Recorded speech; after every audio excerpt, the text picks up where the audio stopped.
Hello, I'm talking with One Nation Senate candidate Jim Savage.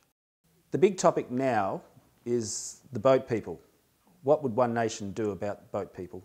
Well, I don't think it's rocket science, Dave. We would send every single boat back, turn every single one back. Once we've done the first dozen, first 15, that'd be the end of it. The cape would be over and the boats would stop coming. No exceptions. What if the Indonesians say they didn't want those boats back? Tough.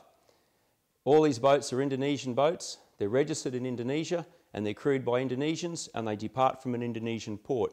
There's nowhere else we can send them back to but Indonesia, as every other country in the world does. But Kevin Rudd says it will start a shooting war. Absolute rubbish. Indonesia's been sending boats illegally into Australia for over 15 years now, especially in the last couple of years. And Australia haven't started a shooting war with them. Why would they start one with us? That's absolute garbage. What would One Nation do about unemployment? Well, One Nation would create real jobs that are sustainable. What Labor's done is given us short-time pretend jobs by the insulation bats as a prime example. Yes, pumps a lot of money in the community, provides short-term jobs, and now where are all those people now? They're all out of work. We need to create jobs that are permanent. And for a start, what we need to do is to start encouraging Australian industry. At the moment, we have very little industry and manufacturing in Australia. We once had our own manufacturing industries. We had our own industrial base. Now we have nothing. I remember some years ago, Alexander Downer, when he was addressing a Chamber of Commerce meeting, he encouraged Australian companies to take their IT work offshore because it was cheaper and they could make more money. Now this is coming from an Australian, this was a Minister of the Crown of Australia, and if that's not unpatriotic, I don't know what it is. We need to do things like insisting all government departments buy Australian-made cars. Straight away we wouldn't have companies like Ford closing down plants.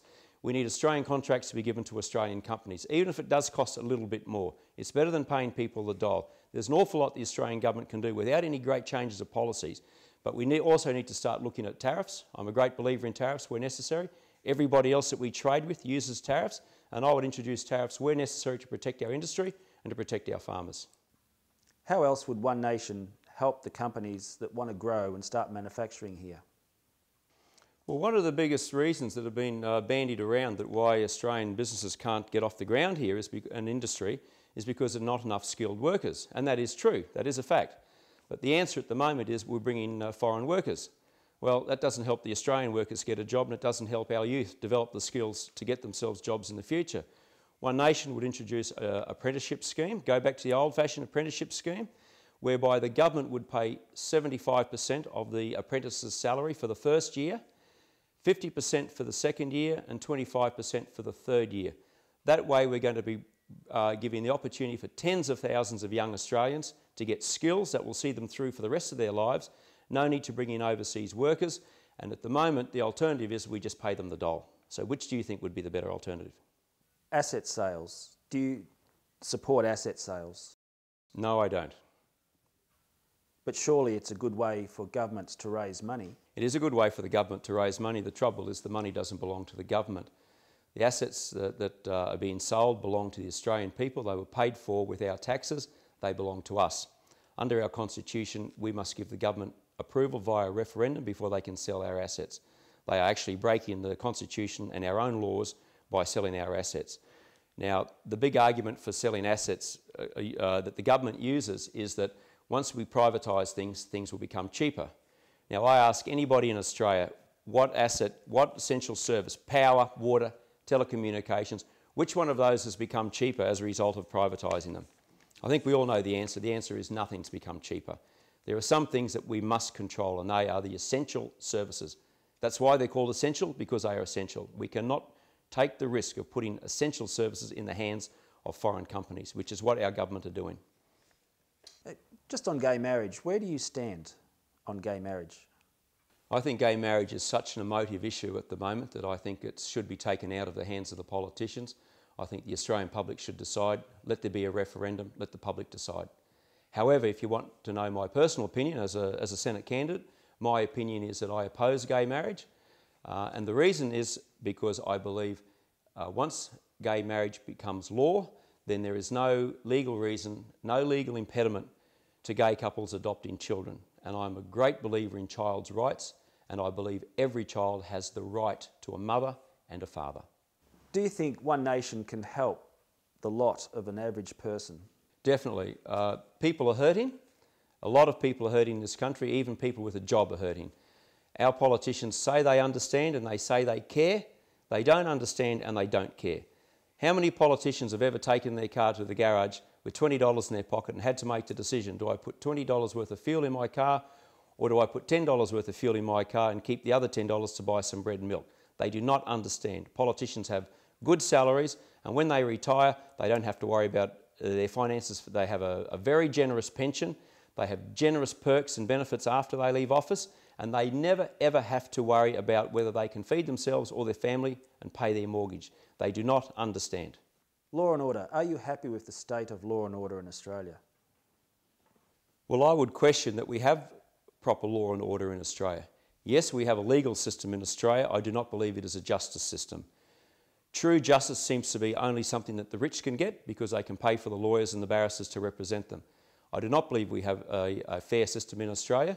And on top of that, I think our judges live in a fantasy world. They have no understanding of community expectations. We are having several cases recently that everybody in Australia is aware of where young women have been raped and murdered by men who have been released from jail not once but twice after having committed similar offences in the past. I would like to see every judge every 5 years face a panel of review, not made up by his peers who are the same ilk as him, but made up of ordinary people, a jury if you like, 12 men and women in society who will review this judge's performance, and if they decide that his sentencing history does not reflect the expectations of the community, if they are not sentencing people to prison sentences that the community would expect, then I would finish their tenure. If I had my way, I'd abolish the Parole Board completely. The police spend a lot of money and a lot of time catching the criminals. The court system spends millions of dollars convicting these people if they're guilty. The prison system is there to incarcerate these people as their punishment for what they've done. And then we have faceless, nameless men and women on a parole board. I don't know who they are. Do you know who they are? No one knows who they are. These people then can unilaterally, of their own violation, release these monsters from jail. I would remove the parole board totally, and the only way a person can get parole is if the Minister for Corrective Services personally signs the release papers.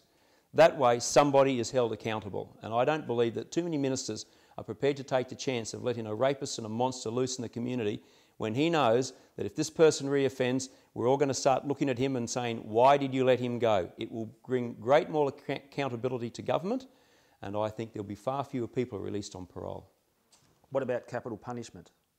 My personal view, and not necessarily that of One Nation, is that where a man has committed, or a woman has committed a horrendous crime, for example, a man who rapes and murders a child, when the crime is beyond doubt, there is no question as to the man's guilt, I would happily see that person hung, happily see them hung.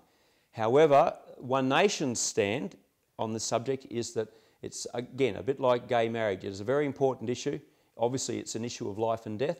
I would put it to the people. Referendum. What things concern you the most about the current state of Australia? Okay, well, I'll answer that in a number of answers because obviously they're separate issues. Child safety, I think, is something that we are absolutely behind the eight ball on. There are thousands of children throughout Australia under the care of the Department of Child Safety, and I believe about 600 of these children every year die under the protection of the Department of Child Safety through abusive mothers, abusive de facto fathers, abusive boyfriends. They are not being looked after properly.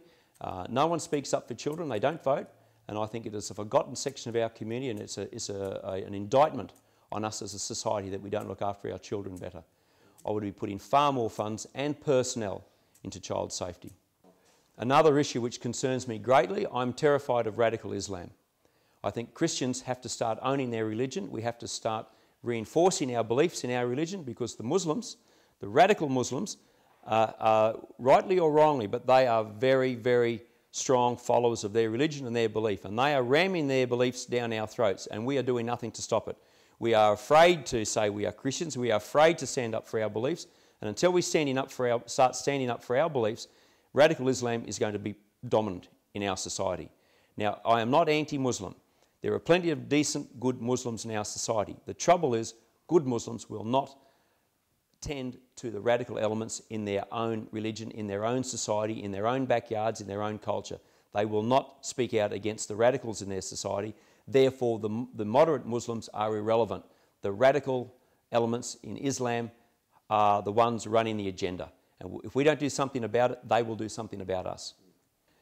Look, everything's about money these days. Big business rules. Our major political parties are funded by big business.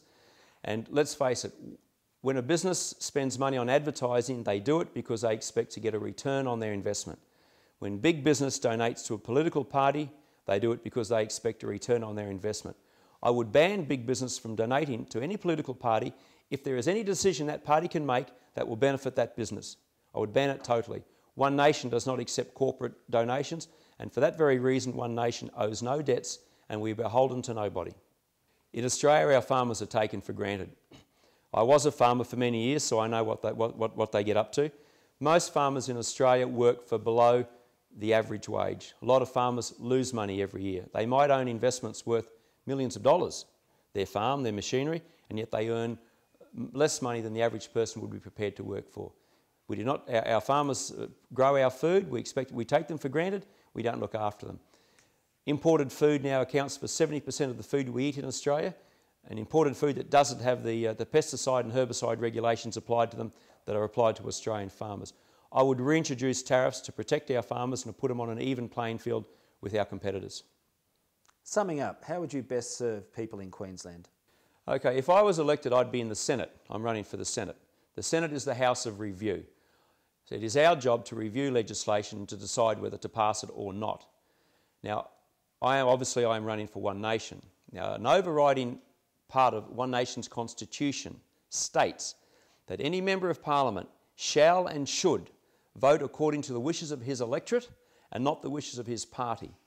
I would be there to represent the people of Queensland, not necessarily to represent One Nation. That puts me apart from any other politician in Australia. The people come first, the party comes a very distant second. If I look at legislation, I would have one overriding thought in my mind as I decided whether this legislation is good or bad.